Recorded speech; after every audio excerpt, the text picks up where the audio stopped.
चलिए। मुस्तफ़ा ने पूरी सरकार हिला रखी है, तुम झंडे नहीं हिला सकते यार।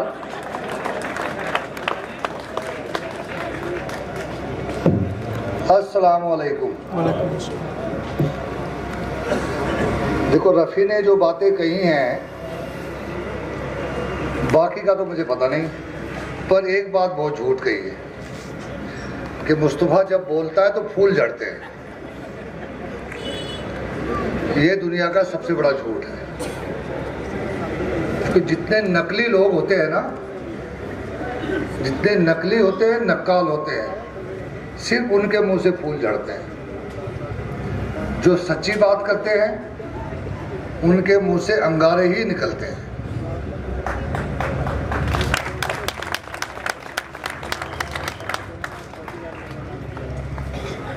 मैं 20 साल से सुनता आ रहा हूँ बुराइयाँ गुलाम साहब की, कितना बड़ा झूठ था। रफ़ी साहब, गुलाम साहब तो बहुत अच्छा बोलते हैं, महबूब का तो मैंने सुना था बहुत अच्छा बोलते हैं, खिलजी साहब भी अच्छा बोलते हैं, पर तुम लोगों ने एक बहुत बड़ी साजिश के तहत एक पर्दा डाल के रखा कि गुलाम साहब अच्छा नहीं बोलते।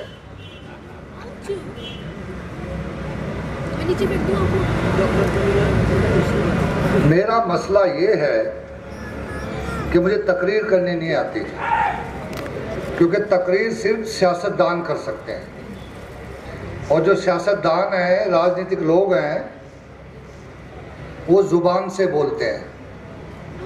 उनकी बातें सिर्फ ज़ुबान तक महदूद होती हैं, हलक तक भी नहीं पहुंचती।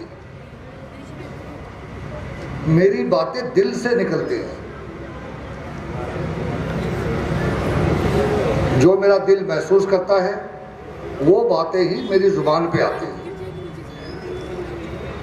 और कोई ज़रूरी नहीं कि दिल हमेशा अच्छी बातें ही महसूस करे। बहुत पर्दे फाश करूँगा, बहुत सच्चाइयाँ बयान करूँगा। रज़िया ने कुछ सच बताया है, पूरा सच मैं बताऊंगा।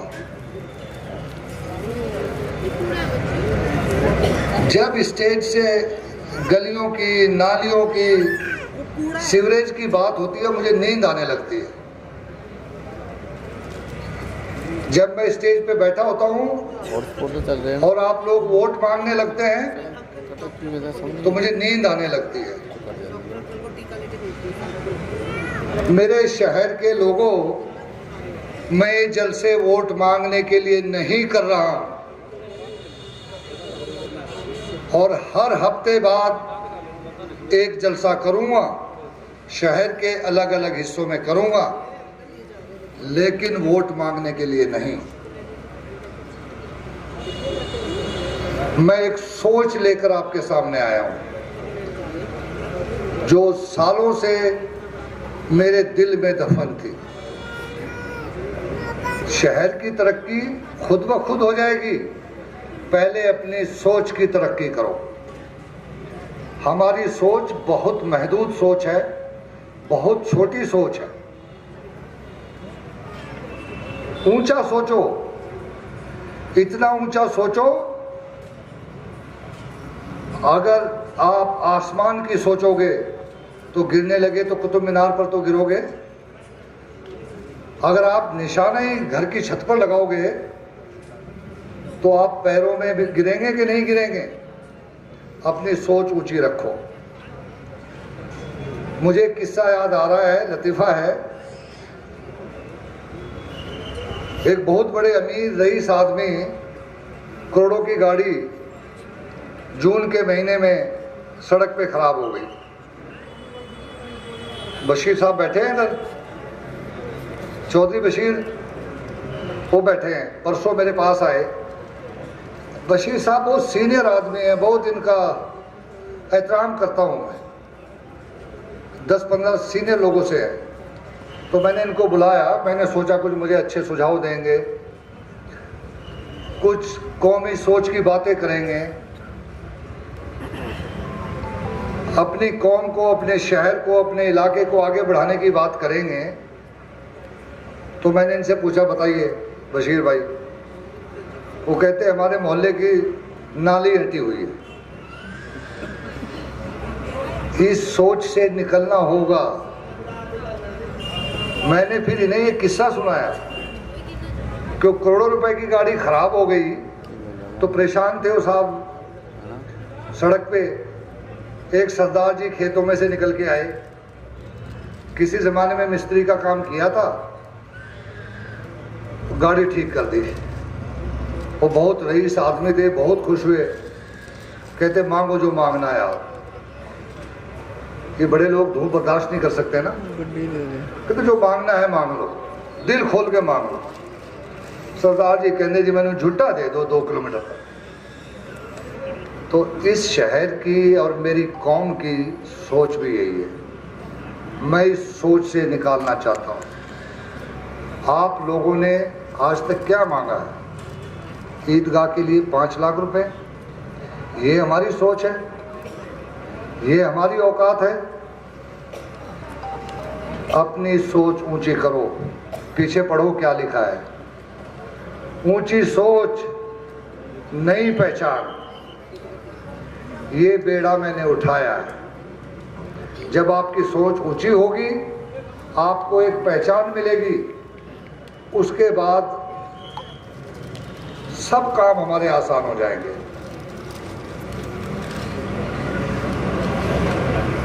जब मैं हक और इंसाफ की बात करता हूं, मैं जोड़ने की बात करता हूं।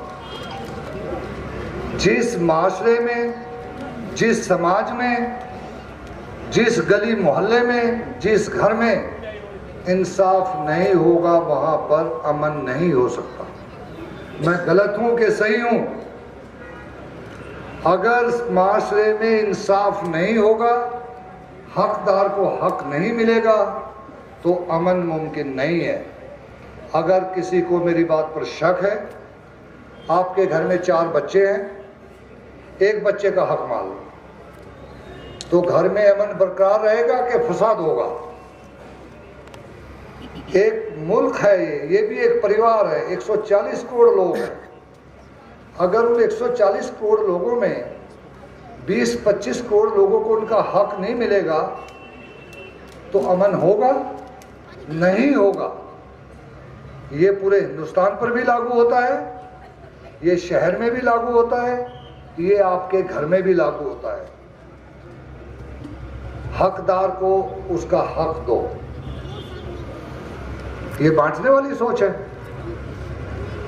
और अगर कोई कहता है कि ये सोच बांटने वाली है, तो मैं हर रोज ये बांटने का काम करूंगा। किसी को क्या एतराज है, मैं इसकी परवाह नहीं करता। बांटने वाली सोच मैं बताता हूं क्या होती है। पूरे पंजाब में एक शहर मुसलमानों का है, तो मुझे कोई हाथ खड़ा करके बताए, मेरा हिंदू भाई, मेरा सिख भाई, मेरा ईसाई भाई, अगर यहाँ की म्यूनसिपलिटी का प्रधान मुसलमान नहीं होगा तो कहाँ होगा? बटाले में होगा या कादिया में होगा? अगर मलेरकोटले में मार्केट कमेटी का चेयरमैन मुसलमान नहीं होगा तो कहाँ होगा? मैं गलत हूं कि सही हूं?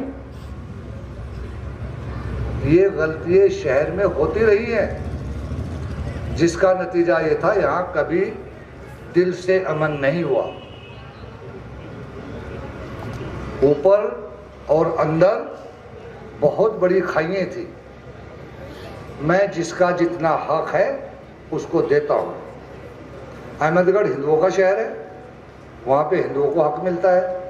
देहात में सिख भाई हैं, वहाँ पे सिखों को सारे ओहदे मिलते हैं। तो पेट में दर्द क्यों होता है जब मुसलमानों का नंबर आता है? बांटने की सोच मेरी सोच नहीं, मेरे लीडर राहुल गांधी की सोच नहीं, ये सोच आरएसएस की सोच है। बताऊं कैसे है? मेरे दोस्त हैं विवेक बंसल, मेरे साथ पढ़े हैं, सीनियर कांग्रेस के लीडर है, हरियाणा कांग्रेस के इंचार्ज हैं। एक जनरल सेक्रेटरी होता है ना जो दिल्ली से लगता है, वो उसके इंचार्ज है। जैसे हमारे यहाँ रावत साहब थे, अब हरीश चौधरी जी है। तो जब भी चंडीगढ़ होते हैं तो मेरे घर ही होते हैं, हर 15 दिन के बाद। कांग्रेसी है, कई बार एमएलए रहे हैं। वो आके सर पीटते हैं, कहते मुस्तफा बहुत मुश्किल है, कांग्रेस कभी दिल्ली में सरकार नहीं बना पाई। मैंने कहा क्यों, ऐसा क्यों लगता है तुम्हें? कहते 5 साल हम गालियां देते हैं बीजेपी सरकार को, बुरा कहते हैं, कोसते हैं, लेकिन जब वोट देने का वक्त आता है, विवेक बंसल बनिया है, ध्यान रखना, मुसलमान नहीं है। कहते यार जब वोट देने का वक्त आते हैं तो मोदी मोदी। कहते मैं पूछता हूँ ये क्या कर रहे हो यार? कहते यार महंगाई ठीक है, बिजनेस भी बहुत मुश्किल है, वो भी ठीक है, नोट भी हमारे असली नकली हो गए, वो भी ठीक है, लेकिन मियाँ भाइयों को तो पैरों में लिटा रखा है ना। ये सोच बांटने वाली सोच है। मेरी कौम के वीरों, सुन रहे हो कि नहीं सुन रहे हो? ये मेरी सोच नहीं है। मैं किसी को पैरों में नहीं लिटाना चाहता। मैं टेलीविजन पे सुन रहा था, आज तक पे, नेशनल न्यूज चैनल है, ट्रैफिक लाइट्स पे खड़ी थी टीवी वाली एंकर, तेल के भाव बढ़ रहे हैं, तेल के भाव बढ़ रहे हैं, आप क्या कर रहे हो? कहते कोई दिक्कत नहीं मुझे, टीका लगाया हुआ था उन्हें, टीके से मुझे कोई एतराज नहीं, पर पहचान का पता लगता है। कहते कोई दिक्कत नहीं, रोज बढ़ाएं। कहते दिक्कत नहीं, आसमान छू रही पेट्रोल की कीमतें। कहते इससे कोई दिक्कत नहीं, मुसलमानों के ऊपर शिकंजा टाइट करते रहो। ये आरएसएस की सोच है, ये मेरी सोच नहीं। मैं किसी के ऊपर शिकंजा कसने नहीं आया हूं, लेकिन मैं इस बात की भी इजाजत नहीं दूंगा। इस शहर में इन 5 सालों को छोड़कर पिछले 5 सालों में क्या हुआ याद है? अल्लाह अल्लाह कहन नहीं देना, मुल्ला कोई रहन नहीं देना। क्यों भाई, किसी के बाप का हिंदुस्तान है क्या? इस हिंदुस्तान के लिए हमारी भी उतनी ही कुर्बानियां हैं जितने किसी और की हैं। हम किसी से पीछे नहीं हैं। इस शहर में, इस मुल्क में, इस सूबे में अल्लाह कहने वालों भी उतने ही सीना चौड़ा करके रहेंगे जितने कि ओम ओम करने वाले रहते हैं, जितने कि वाहिगुरु करने वाले रहते हैं। ये हम सबका मुल्क है। पिछले 5 साल जब से हमारी सरकार है, अल्लाह अल्लाह कहने नहीं देना कोई आया है शहर में? हर 3 महीने के बाद कोई लुधियाने से आता था, कोई धुरी से आता था। कोई आया है? नहीं आ सकता, चूंकि कांग्रेस की सरकार है। अब यहाँ पे रजिया सुल्ताना वजीर है, रजिया सुल्ताना एमएलए है। ये बातें वो लोग करते हैं जो वोटों की सियासत करते हैं। मैं वोटों की सियासत नहीं करता, मैं नोटों की सियासत नहीं करता। सुन लो, आरएसएस बीजेपी के ऊपर सवारी करने वालों, सुन लो, दोबारा दोहराता हूं, आरएसएस और बीजेपी के कंधों पर सवारी करने वालों, सुन लो, ना झुकूंगा ना रुकूंगा। रोक सको तो रोक लो।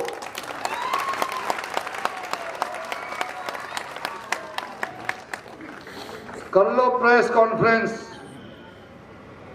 रफी साहब, हर जलसे के बाद आपकी आमदनी बढ़ेगी, आपके कैफे में प्रेस कॉन्फ्रेंस होगी। मेरे पास इतनी फुर्सत नहीं है कि मैं इन चीजों पे अपना टाइम बर्बाद करूं।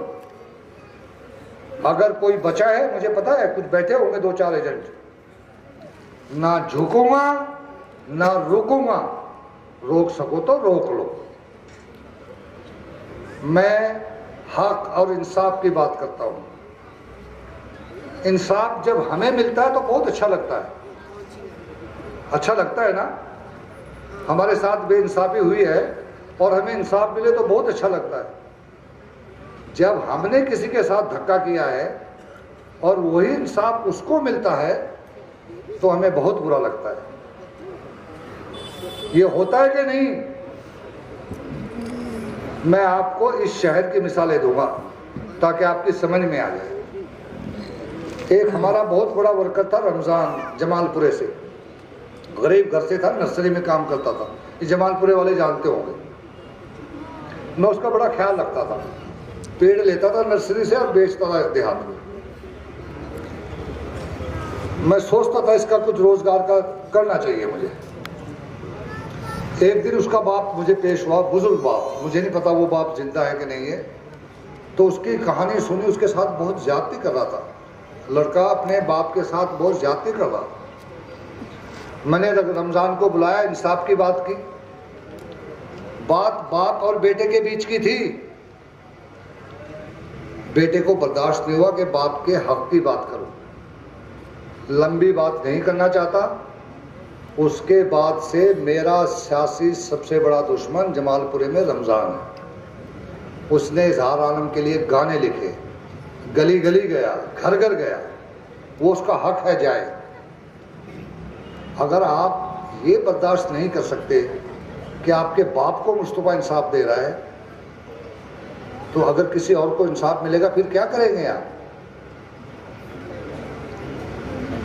मुसलमानों सुन लो, हजरत उमर रज़ियल्लाहु अन्हु ताला को याद करो। उनकी पीढ़ियों से ताल्लुक है हमारा, उनका इंसाफ हम नहीं दे सकते, उनके कदमों की धूल नहीं है हम। लेकिन इंसाफ देने वालों पे उंगली उठाना थोड़ा सोच लिया करो।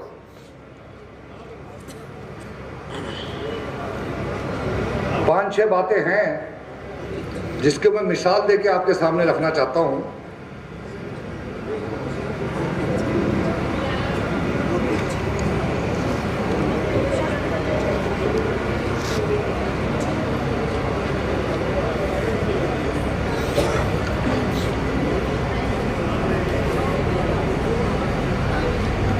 इंसाफ की बात चली है, दो तीन मिसालें हैं मेरे पास।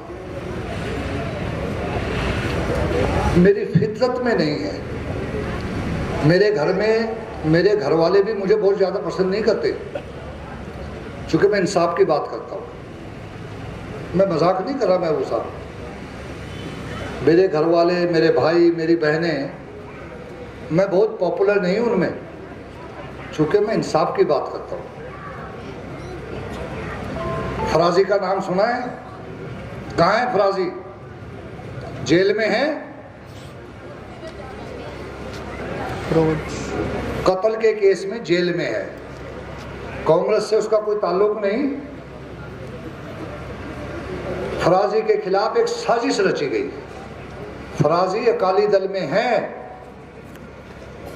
उसके खिलाफ एक साजिश रची गई, मेरे रिश्तेदार ने रची, जो कैप्टन अमरिंदर सिंह के बहुत करीब आ गया। उसके दूसरे कारण है, कुद्दू कत्ल केस 1 साल पहले हुआ। 1 साल के बाद फराजी को गिरफ्तार किया गया। सीएम साहब ने रजिया को बुलाया, कहते एक बहुत बड़ा गैंगस्टर था मलेरकोटले में, मुस्तफा उसकी हिफाजत करता था, और मैंने नया एसएसपी लगाया है सोनी, उसने 24 घंटे में गैंगस्टर को पकड़ लिया। रजिया ने मुझे फ़ोन किया कि तो कौन सा गैंगस्टर है? मैंने एसएसपी को फ़ोन किया। मैंने कहा यार सीएम तक बात पहुंची, कौन गैंगस्टर पकड़ा है? मैं घर में बैठ के बातें नहीं कर रहा हूँ, आवामी स्टेज से बातें कर रहा हूँ। डॉक्टर इकबाल, कैप्टन अमरिंदर भी जिंदा है, जिनके हवाले दूंगा वो अफसर भी जिंदा है। एसएसपी ने कहा जी फराजी। मैंने कहा फराजी, उसके तो कोई तकड़ा आदमी फूंक मार दे तो उड़ जाएगा, वो कब से गैंगस्टर हो गया? उसके बाद मैंने चीफ मिनिस्टर को 3 चिट्ठियाँ लिखी 4 महीने के अरसे में। उन चिट्ठियों की कॉपी एसएसपी मलेरकोटला के पास भी भेजी, एसएसपी संगरूर उस वक्त ज़िला नहीं बना था मलेरकोटला, उनके पास भेजी, और chief principal secretary Suresh Kumar के पास भेजी। लंबा नहीं बताना चाहता क्या लिखा मैंने सिर्फ एक सवाल उठाया कि कुद्दू का कत्ल होने के 1 साल बाद फराजी की गिरफ्तारी हुई है। जिन लोगों ने उस केस की तफ्तीश की है, डीएसपी, एसपी, एसएसपी और आईजी पटियाला, अगर वो उस केस में मुलव्विस था तो उन्होंने उसकी गिरफ्तारी क्यों नहीं की 1 साल तक? किसने रोका उन्हें गिरफ्तारी करने से? अगर वो गलत थे, गिरफ्तारी करनी चाहिए थी, और वो गलत थे, फराजी कत्ल में शामिल था, तो आईजी से लेकर डीएसपी तक, एसएचओ तक गिरफ्तार करो।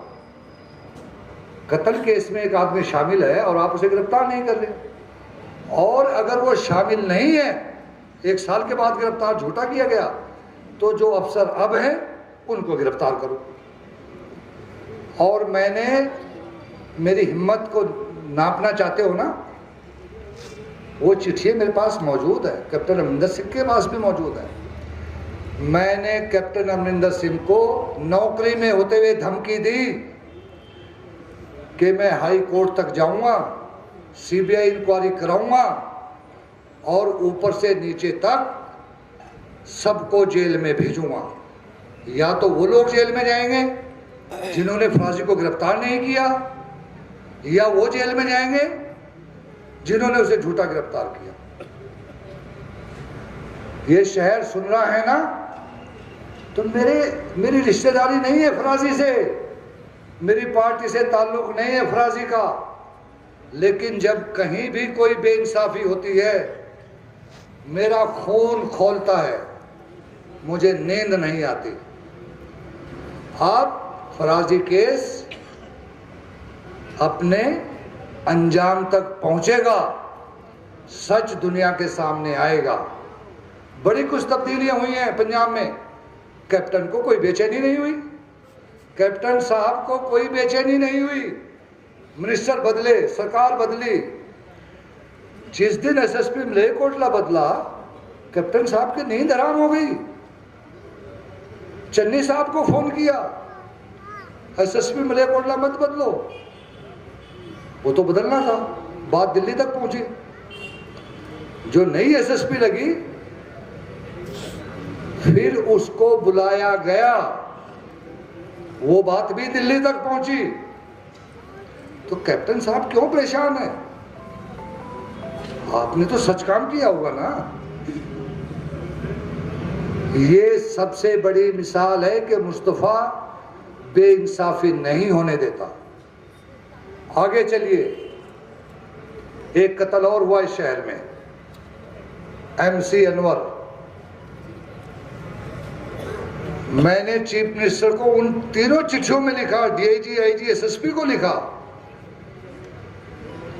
कि उन लोगों को गिरफ्तार कर लिया जिन्होंने गोली चलाई।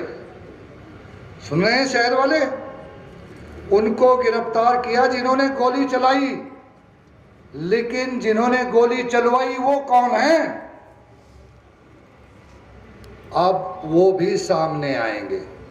ये भी मेरे सामने एक बहुत बड़ा मुद्दा है, इसके ऊपर भी बहुत हाई लेवल पर काम हो रहा है। नौशा कहीं बैठा है, यहाँ ये बैठा है, ये बच्चा है, कई बार आता था मेरे पास, रोता था। मैंने इसे कहा था कि मैं हक और सच की लड़ाई में अपना नफ़ा नुकसान नहीं देखता, तुम्हारे परिवार को इंसाफ मिलेगा। नौशे के बाप को गोली मारने वालों को पकड़वाने वाला भी मुस्तफा है। यहाँ की पुलिस वहाँ तक नहीं पहुँच सकती थी। ये अंदर की बातें हैं, जो उस वक्त के अफसर थे उनको पता है। तो उसके पीछे के लोग कौन हैं, वो भी गिरफ्तार होंगे, और कुछ लोगों के और नाम डाल दिए गए हैं, उसकी भी सच्चाई सामने आएगी। ये मुस्तफ़ा का इंसाफ है। अगर आपको झूठ सुनना है तो किसी और दुकान पे जाओ। मुझे सच बोलने की बहुत आदत है, इसलिए मैं रज़िया से कहता हूँ मुझे लोगों से मत मिलाया करो, मुझे ऊपर के काम संभालने दो, चूंकि लोग झूठ सुनना पसंद करते हैं। गुलाम साहब सही है ना? मेरे कोशिश करता हूँ कभी कभी, पर आखिर में फिर सच निकल ही जाता है।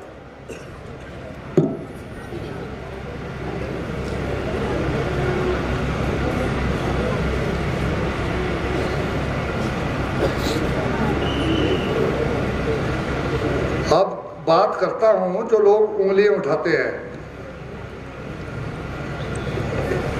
कौमी सोच की। किसी कौम के बारे में सोचना कोई बुराई तो नहीं है, किसी कौम को नीचा दिखाना बुराई है। अगर मैं सोचता हूँ मेरी कौम को उसका हक मिले, मेरी कौम आगे बढ़े, मेरी कौम के बच्चे तरक्की करें, तो इसमें क्या बुराई है? ये लोगों के पेट में तकलीफ क्यों होती है, मरोड़े क्यों लगते हैं इन्हें? अगर आप में हौसला है तो मैं जितनी बात करता हूँ आप उससे बढ़कर बात करें।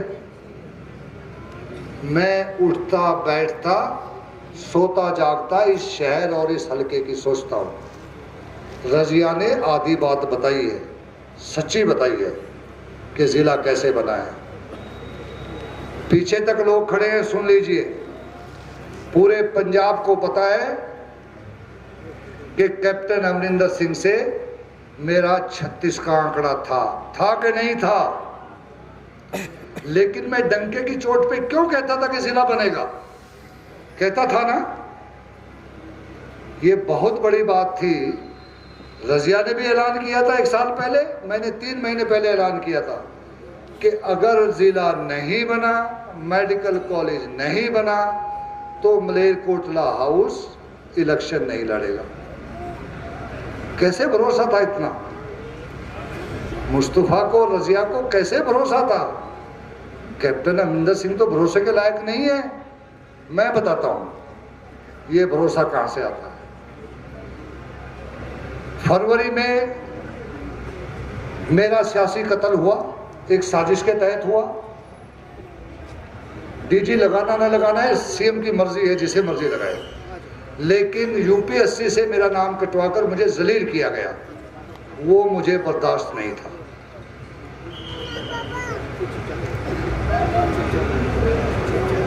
एक चीज होती है बेइंसाफी करना, दूसरी चीज होती है बेइंसाफी को बर्दाश्त करना।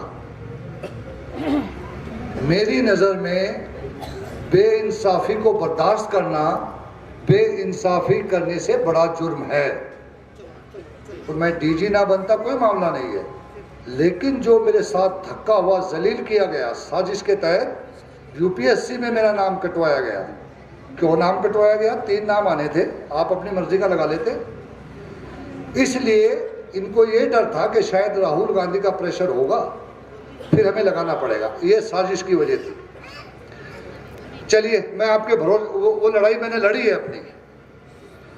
मैंने आपका सर नहीं झुकने दिया। 2.5 साल पहले मेरे साथ बेइंसाफी हुई थी। कैप्टन अमरिंदर सिंह ने हर कोशिश की कि मैं कैप्टन साहब से मुलाकात कर लूं। ये उनकी वजीर बैठी हैं। हर बार मेरा एक ही जवाब होता था, नहीं नहीं नहीं। वोट के सौदा करो, प्रेस कॉन्फ्रेंस करने से पहले सुन लो मुस्तफा किस मिट्टी का बना हुआ है। 6 मार्च 19 को राहुल गांधी ने मुझे बुलाया। ये आवामी स्टेज है, याद रखना डॉक्टर इकबाल, जहां से बातें कर रहा हूं। 6 मार्च 2019 को राहुल गांधी ने मुझे 4 तारीख को फोन आया कि आप कल आ जाइए। मैंने कहा कल नहीं मैं आ सकूंगा, मेरा अदालत में केस है। 6 को मैं गया। 7 तारीख को राहुल गांधी ने मोगा में आना था, मोगा रैली थी 19 में। जब मैं दाखिल हुआ तो वहां पे पंजाब के मनीष तिवारी थे और एक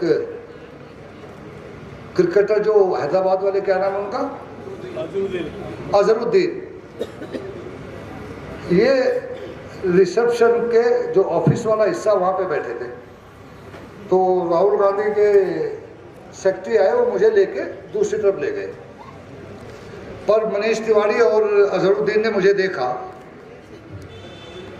आप रोजाना आके मलेरकोटला हाउस में मिलते हो ना, तो आपको अंदाजा है कि कौन विजिटर रूम में बैठता है, कौन अंदर ऑफिस में जाता है, कौन ड्राइंग रूम में जाता है। आपको एहसास होगा ना इस बात का। मुझे अंदर ले जाया गया, मैं वहाँ 20-30 मिनट बैठा, चाय पी। उसके बाद राहुल गांधी फ्री होकर आए। उनके उसमें एक दीवार है बीच में, एक तरफ उनका घर का हिस्सा, एक तरफ ऑफिस का लंबा चौड़ा। वो अंदर ले गए मुझे, वहाँ लॉन है बहुत बड़ा, वहाँ वॉक कहते वॉक करते हैं। उससे पहले राहुल गांधी से इनके साथ एक आध बार मिला था, 1-2 बार। वो मेरी पहली तफसीली मुलाकात थी। पहला सवाल राहुल गांधी ने किया, पहला सवाल राहुल गांधी ने किया, सवाल और जवाब सुने। और ये बात राहुल गांधी को भी कहीं ना कहीं से पहुंच जाएगी। कहते आपको सीएम ने डीजी क्यों नहीं लगाया, ये राहुल गांधी का सवाल था। मेरा जवाब था, मेरा खून आपके हाथों पर है। इतना बड़ा आदमी, मैं सोचता था एकदम गुस्से से लाल पीला होगा। मुस्कुराने लगा, कहता हूं कैसे? मैंने कहा राहुल जी मुझे बताएं, 2.5 साल से सरकार है, फरवरी में डीजी लगा था, 2 साल से मैं कभी डीजी बनने के लिए आपके पास आया हूं? मेरी बीवी आई है? कहते नहीं, कभी नहीं आई। मैंने कहा मेरे सीएम ने मुझे हफ्ता पहले ये कहा डीजी बनने से कि आपको मैं डीजी इसलिए नहीं लगाऊंगा कि राहुल गांधी का मेरे ऊपर बहुत प्रेशर है। जब भी मैं मिलता हूं एक ही बात करता है कि मुस्तफा को डीजी लगाना। मैंने कहा मैंने तो नहीं कहा आपसे। कहते जो भी कांग्रेस का एमएलए और वजीर मुझे मिलता है एक ही बात करता है, एक ही बात करता है कि मुस्तफा को डीजी लगाओ, सुखबीर के डीजी को हटाओ। मैंने कहा अच्छा। एक बात और उन्होंने बताई कि फिर मैंने आशा कुमारी जो हमारी इंचार्ज थी उनकी ड्यूटी लगाई कि आप 50 सीनियर कांग्रेसियों से सर्वे करें, जिसमें एमएलए हों, वजीर हो, सीनियर कांग्रेस के लीडर हों, उनकी राय पूछे। 50 लोगों से पूरे पंजाब में। कहते 48 लोगों ने कहा मुस्तफा को डीजी लगना चाहिए। मैंने कहा ये तो मेरे लिए बड़ी फख्र की बात है, 50 में 48 मेरे हक में बोले हैं। तो मैंने कहा अब मैं एक का नाम बता सकता हूँ कि किसने नहीं कहा। कहते बताओ। मैंने कहा वो होगा। हंसने लगा। मैं नाम नहीं लूंगा स्टेज से, वही था। दूसरे का मुझे पता नहीं था। आशा कुमारी का पीए आरिफ है। आरिफ मेरा जानने वाला था, राहुल गांधी से मीटिंग के बाद में मिला। मैंने कहा ऐसा कुछ हुआ था? कहते हैं। उसने मुझे वो रिपोर्ट दे दी जो आशा कुमारी ने राहुल गांधी को बनाकर भेजी थी। 50 लोगों में से 48 लोगों ने मेरे हक में। तो एक का ताल्लुका संगरूर से था, दूसरे का ताल्लुका जलंधर से था, जिन्होंने मेरे हक में नहीं दिया था। ये छोटी बात है, छोड़िए इस पर। तो मैंने राहुल गांधी से कहा अगर ये बात है तो लगवाएं मुझे। पूरा पंजाब मेरे साथ है, पूरी कांग्रेस साथ है, तो लगवाएं।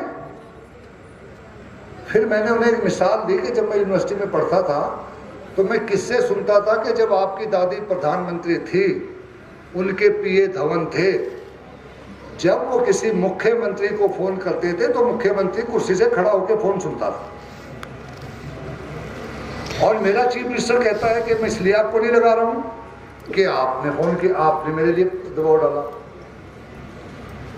राहुल गांधी ने उसका क्या जवाब दिया मुझे वो स्टेज से मैं नहीं बता सकता। उसके बाद मैं खामोश हो गया। बहुत लंबी बात हुई, 1.5 घंटे बातचीत हुई। आखिरी सवाल राहुल गांधी ने पूछा जो तुम्हारे काम की बात है। कहते मुस्तफा ये बताओ आपके लिए मैं क्या कर सकता हूं? मैंने कहा कुछ भी नहीं कर सकते। मैंने कहा राहुल जी आप मेरे लिए कुछ भी नहीं कर सकते। अभी इलेक्शन चल रहे हैं लोकसभा के, आप अगर प्रधानमंत्री बन गए फिर मैं आपको बताऊंगा मेरे लिए क्या कर सकते हो। कहते हैं एज पार्टी प्रेसिडेंट क्या कर सकता हूं? मैंने कहा मुझे डीजी नहीं लगवा सके, मुझसे एक वायदा कर दो, अगर आप इतने मेरे लिए कुछ करना चाहते हो कहते बताओ।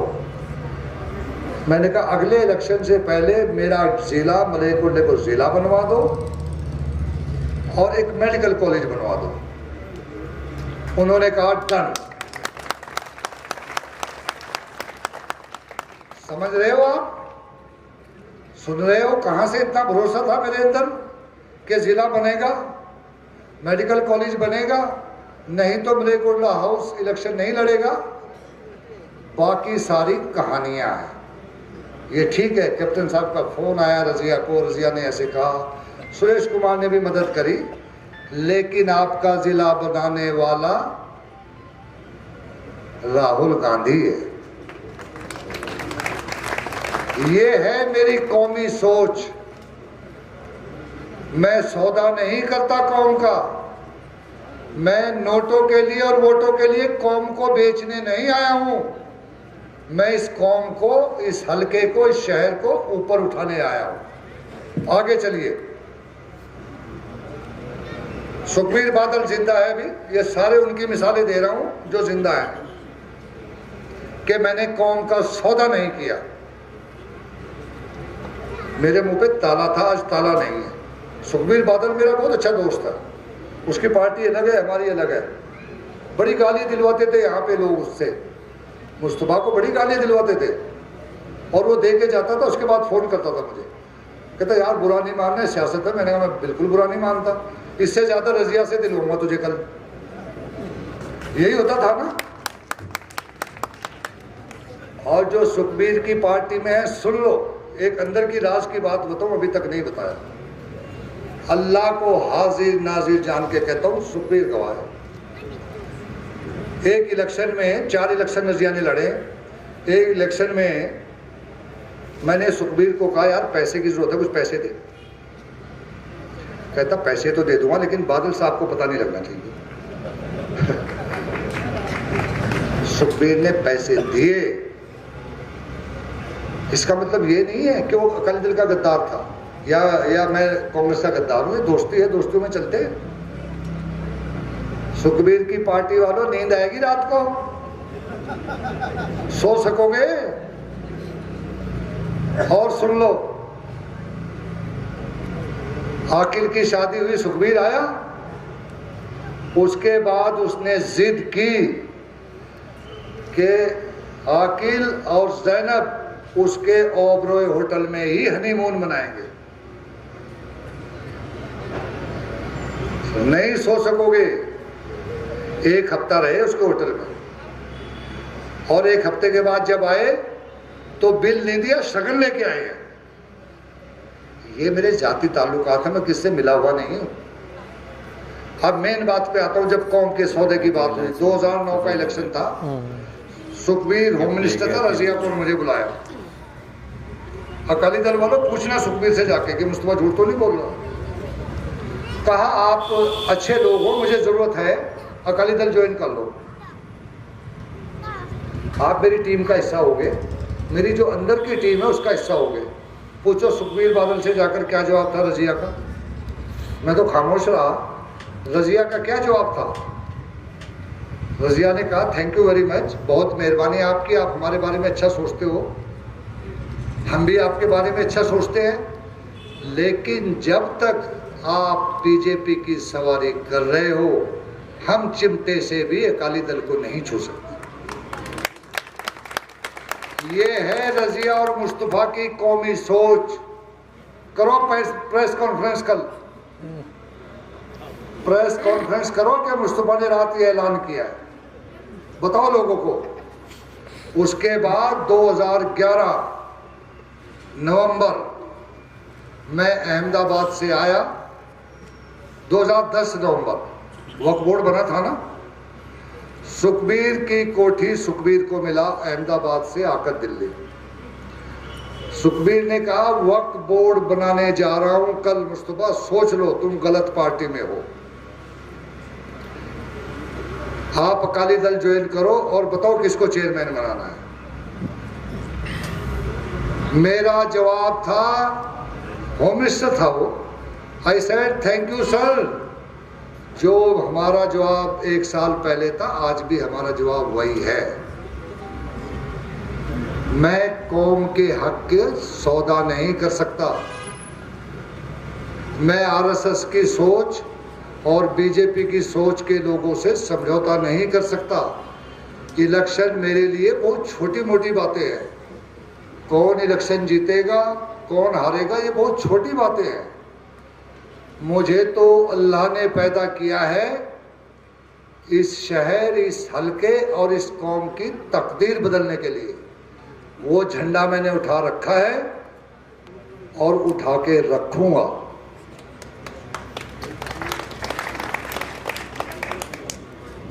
मलेरकोटले वालों, मैं क्या कर पाऊंगा क्या नहीं, लेकिन एक चीज जरूर सुन लो, सर नहीं झुकने दूंगा। सुन लो गौर से, फिर प्रेस कॉन्फ्रेंस करनी है कल तुम लोगों ने कि मुस्तफा बांट के गया है। सर नहीं झुकने दूंगा, हक नहीं बिकने दूंगा। सर नहीं झुकने दूंगा, हक नहीं बिकने दूंगा। बेच सको तो बेच लो, ना झुकूंगा ना रुकूंगा, रोक सको तो रोक लो। हर हफ्ते इस शहर के किसी न किसी वार्ड में ऐसे ही सच्चाई लोगों के सामने रखूंगा, ऐसे ही देश को बांटने वाली ताकतों के खिलाफ बोलूंगा, इस शहर को आगे बढ़ाने की बात करूंगा। अगर हिम्मत है तो सामने आए और मुझसे सवाल करें। जो भी मुस्तफा को मौका मिलता है, राहुल गांधी ने पूछा क्या चाहिए, जिला चाहिए, मेडिकल कॉलेज चाहिए। अभी हेलीकॉप्टर में सीएम साहब के साथ गया था, मैं घूमने नहीं गया था, दिल्ली कोई मीटिंग थी, हरीश चौधरी थे, मैं थे। वो कोई 1.25 घंटे हेलीकॉप्टर की उड़ान थी। उस 1.25 घंटे में मुस्तफा ने चीफ मिनिस्टर पंजाब से एक हज हाउस ले लिया और 5 एकड़ जमीन। ये जो 5 एकड़ जमीन और 10 करोड़ हज हाउस के लिए निकले हैं ना, उस हेलीकॉप्टर में से निकले हैं। अपने लिए नहीं मांगा, चूंकि मुझे पूछा गया था कि आप सरकार में कोई रोल रखो। मैंने कहा बहुत मेहरबानी। पार्टी ने पूछा था, पार्टी के भी लोग थे उसमें हेलीकॉप्टर में। मैंने कहा बहुत मेहरबानी, मुझे कोई रोल नहीं चाहिए सरकार में। आप अगर मुझसे इतना खुश हैं तो मेरी एक और मांग पूरी कर दो। वो मांग मेरी 10 करोड़ हज हाउस के लिए और 5 एकड़ जमीन। और कल को एक प्रेस कॉन्फ्रेंस और करवा लेना कि मुस्तफा झूठ बोल रहा है, फिर मैं बना के दिखाऊंगा।